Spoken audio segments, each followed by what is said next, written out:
Hola, mi nombre es Yesenia Sánchez y estoy reseñando el artículo de Empatizando con el enemigo de Roman Krasznari.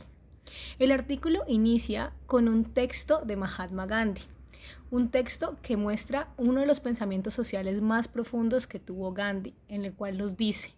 te daré un talismán. Cada que sientas o que tengas dudas o que sientas que tu yo te domina demasiado, piensa e imagina y recuerda el rostro del hombre o la mujer más pobre y más débil que uno haya podido imaginar. Mientras lo contemplas y el paso que estás dando, puedes preguntarte si lo que estás haciendo le ayudará,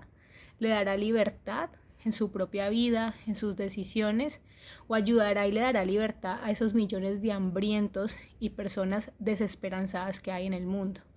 En ese momento de reflexión, verás cómo tus dudas y tu yo que te domina se desvanece. Utiliza nada más y nada menos que un talismán, es decir, un poder. El poder que tenemos de mirar y analizar si nuestras acciones promueven o no un cambio social, solo con el hecho de mirar y cuestionar la situación de cómo está el otro.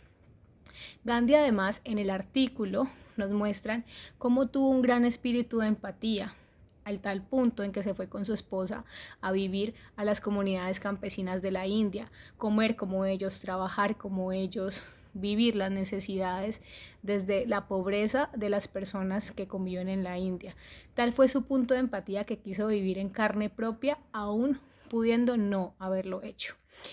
Este espíritu de empatía para muchos, como de pronto lo demostraba Gandhi, que incluso menciona el artículo, habló de lo que es la empatía con el adversario. En una época de violencia política que se vivía en la India, Gandhi manifestó este concepto: tener empatía con mi adversario político, sentarnos a hablar como camino de tolerancia y de respeto y de paz, cosa que en ese momento no se logró porque hubo millones de muertos, pero para Gandhi la empatía con el adversario era uno de los caminos para lograr la paz.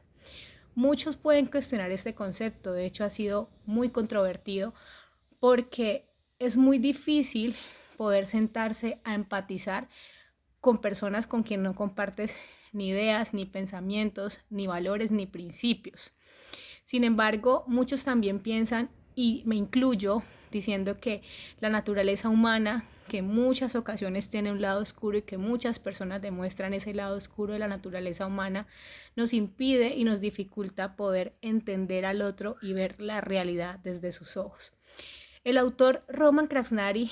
ya luego de hacer este análisis y este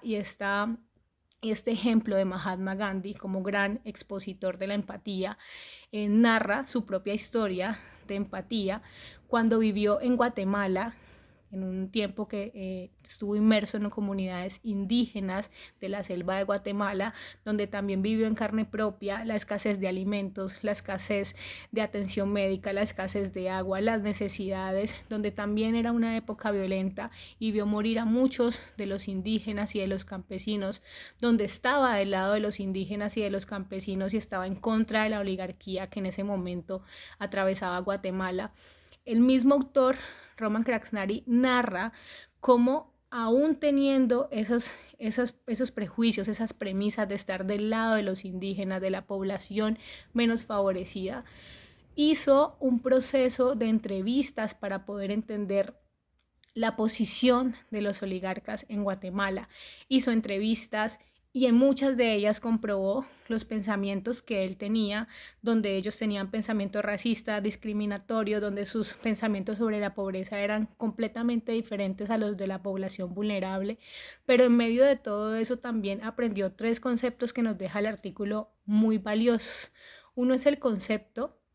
de disenso empático, cuando intento hacer empatía, pero definitivamente no comparto la opinión de otro, pero sí la puedo escuchar y la puedo comprender para ver cómo está su realidad y qué puntos de vista podemos converger para poder llegar a una solución. Y también un concepto muy importante que es el de Adam Smith, que es el de la tercera o tener unos ojos de tercera persona. Esto que nos enseña que cuando tenemos un adversario, un enemigo, como lo llama el artículo, lo que podemos hacer es tratar de mirar su posición, desde los ojos de una tercera persona, para evitar que nuestros prejuicios, nuestros pensamientos, nuestros arraigos o nuestras experiencias previas interfieran en el poder entender al otro. Algo muy complejo, creo que en muchas ocasiones personalmente trabajamos la empatía. De hecho, soy una de las personas que siempre trata de entender cómo ve el mundo el otro, pero se hace muy difícil cuando de pronto ese pensamiento afecta la integridad, la vida, de aspectos que para uno son muy importantes. Creo que el artículo nos deja una enseñanza muy valiosa porque es muy fácil empatizar con quien tenemos caridad, con quien tenemos la visión de que son vulnerables, con quien a los que les tenemos de pronto una mirada de ayuda, a los que sufren, a los que están mal, pero empatizar con quien no concordamos, con quien no estamos de acuerdo, con quien definitivamente no nos llevamos bien, donde sus ideas son completamente diferentes, es una tarea, pero sí es un camino para lograr la paz y la tolerancia y para que precisamente los puntos de vista no se vuelvan una violencia que es lo que nos ha marcado en toda la historia.